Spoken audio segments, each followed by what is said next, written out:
Morning and mad morning to you. তুমি শুনছো fever 104 FM। আমি সম্রাট তোমার সঙ্গে, আর এই মুহূর্তে আমার সঙ্গে স্টুডিওতে live Lions club of Kolkata royal benchers এর প্রেসিডেন্ট মিস্টার জয়ন্ত গাঙ্গুলি। তাহলে চলুন জয়ন্তদা, যে কথাগুলো বাকি রয়ে গেছিল সেগুলোই এবার শেষ করা যাক। শুধুমাত্র কিন্তু এটা একটা যে অ্যাওয়ার্ড ইনিশিয়েটিভ সেটা নয়, এই আপনার কথা দিয়ে বুঝতে পারলাম, আমরা সত্যি তো কত কিছুই আমরা জানি না।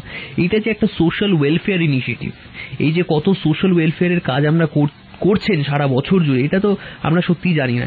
এইটা চোখের সামনে আনার জন্য অনেক অনেক ধন্যবাদ আপনাদের, এবং তাছাড়া যে কাজগুলো করছেন তার জন্য আমি যতই ধন্যবাদ বলি না কেন, যাই বলি না কেন, সেটা কমই হবে। আলটিমেটলি গিয়ে কিন্তু সেটা পূরণ হতে পারে না। কিন্তু যে কোনো ইনিশিয়েটিভ শুরু করলে, আমি যদি আবার একটু পাঞ্চজন্যে ফিরে আসি, যে কোনো ইনিশিয়েটিভ শুরু করলে একটা তো ফিডব্যাক আসে, ভালো খারাপ।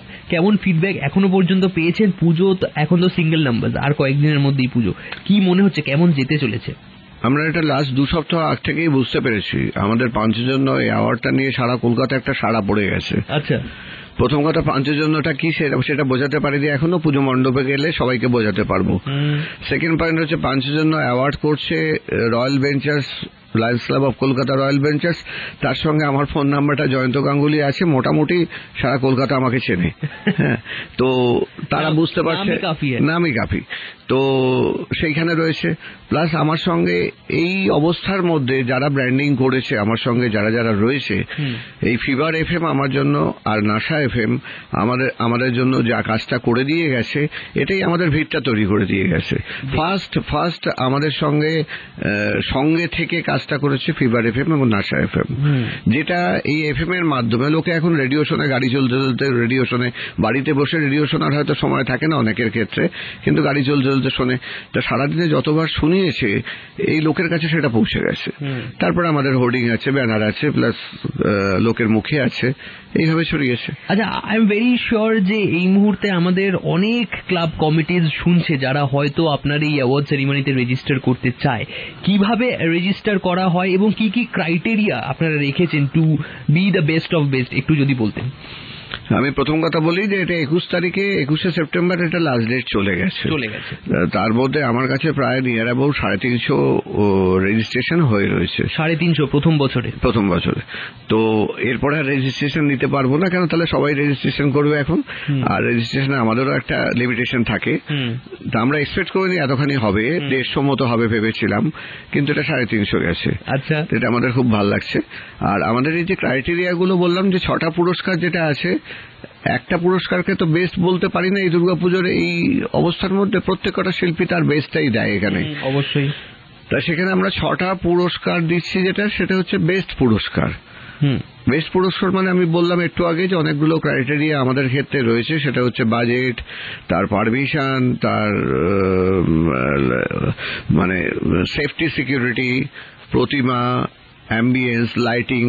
যেমন লাইটিং মানে বেশি লাইটিং হলে তো বিদ্যুতের খরচা বাড়বে, আমার কাছে হচ্ছে অল্প লাইটিং এর মধ্যে বিদ্যুৎ খরচা কমিয়ে, বা কেউ সোলারকে যদি লাগিয়ে এখানে কাজ করে, আমার তার উপর প্রেফারেন্স বেশি থাকবে।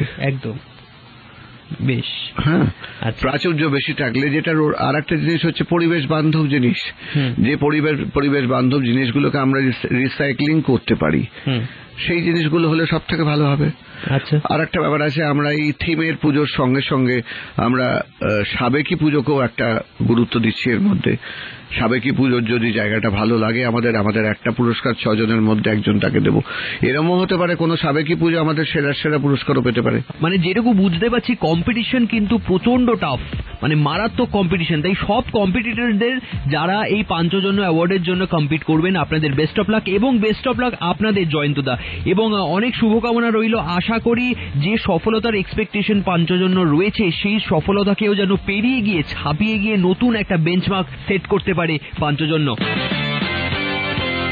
এবং তারই সাথে আবারও একবার বেস্ট অফ লাক বলতে চাইবো তোমাকে, তুমি যে শুনছো, কারণ এমনি অরিজিৎ সিং এর প্রেমে আমরা সবাই পড়ে যাই, বারবার পড়ে যাই, এবং এই নেক্সট যে গানটা তোমাকে আমি শোনাতে চলেছি, এইটা শুনে তুমি আরো জোরে পড়তে চলেছো তার প্রেমে।